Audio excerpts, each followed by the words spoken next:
I look for a severe recession in the U.S. worse than 2008. Welcome to Craft Investing, a place where you can get news on cryptocurrency markets and global finance. Don't forget to smash the like button and subscribe to us. The global economy is weakening very quickly. That's backed up by a lot of metrics. Most recent data out of China indicates they're on the brink of a recession, if not in a recession, which is kind of shocking considering this was an economy that grew at 10% compound rate for about 30 years. Then that sort of 7% became the new 10%, and then 5% became the new 7%. But now they're close to zero. They lie about their numbers; they're not reliable. But you can get something out of it. There are other private sources of information that show the same thing. So their growth is close to zero. A lot of reasons for it, the real estate meltdown, the COVID lockdowns, which are, probably as much political as they are medical. There's no medical sense to them whatsoever. You should just, let people get herd immunity. That's how Europe and the United States got past the pandemic, but China has not. But they're continuing to do that, decoupling from the United States, demographic implosion. So China's a mess. Europe's not much better. They're, again, right on the border of a recession right now. Their energy is depleted. You hear the happy talk from the EU leadership and others, Germany's reserves are almost 100% full. Yeah, but what they don't tell you is that the reserves are only 20% of what they need. So you got 100% of 20%, which is 20%, at least where I went to school. No new supply coming in. If Germany decided they wanted to make amends with Putin, or at least talk to Putin, get the natural gas flowing in exchange for easing up on arms shipments to Ukraine, et cetera. That door was open, but not anymore because they took away Putin's leverage. Because even if Putin said, "Yeah, I'll give you more gas," he can't do it, at least in the short run, because the pipeline's blown up. So that was almost like the U.S. declaring war on Germany. I mean, something we've done before a couple of times, but that's just sinking in. But that the European Union had signed a major liquid natural gas deal with Qatar, which is a major producer. So I looked into it and it's like, it'll come online in 2026. Basically, the Qataris, who are no dopes, who are getting the Europeans to fund the build out of the infrastructure in a new gas field in the northern part of Qatar, which is peninsula. Yeah, so 2026. Well, good luck getting from here to there. That sounds like 4 years away. They're not going to make it through 4 months, and that's the point. They got some floating barges to offtake LNG, but the capacity is not there. The LNG is not available. And by the way, what happens to? I live in New England. What happens to New England natural gas prices if Biden starts shipping our natural gas to Europe? Nothing good, I can tell you. So Europe is. And this is more than just a slowdown, more than just an economic headwind. You're looking at something more like a catastrophe. I mean, Germany is the fourth largest economy in the world, or it has been. It might actually be the third largest right now. I saw some recent data that they might have passed Japan. But they have the highest ratio of net exports to GDP. GDP is a number of components. The U.S. is very consumption-driven. China is very investment-driven. Germany's very export-driven. So what do they make?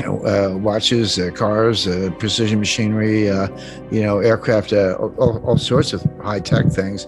Siemens, Volkswagen. Look at the BASF, the big companies there. They are already starting to shut down manufacturing lines, but this is going to get a lot worse. The energy is going to be rationed. Thermostats are going to be set at 50 degrees Fahrenheit. I mean, I'm not sure what the equivalent is in centigrade, about 15 or something, but they're going to be, the Germans are out chopping down trees to get wood to stay warm this winter. There is no firewood for sale. This isn't medieval, this is Neolithic. And then, the Poles are lined up to get coal depots to get some coal in the trunks of their cars or the flatbeds of their pickup trucks for the same reason. So this is a disaster. Now, over the United States, our economy, so we had negative growth in the first quarter and the second quarter of 2022, two back-to-back quarters of declining GDP. Meets the kind of rule of thumb definition of a recession. Nobody wants to use the R word. They're all hiding behind the National Bureau of Economic Research, which is the official arbiter of recessions and recoveries. We'll see what they say. Typically, the National Bureau of Economic Research declares a recession the beginning of a recession after it's already over. It's like, thanks, we've been through it. Thanks for letting us know we just had a recession. They'll probably come out and say something next year, who knows? But if it was a recession, it kind of looks like one. It was very mild, granted. Growth in the third quarter was a lot stronger, 2.6%. But when you dissect that, what you see is that that was almost 100% driven by net exports.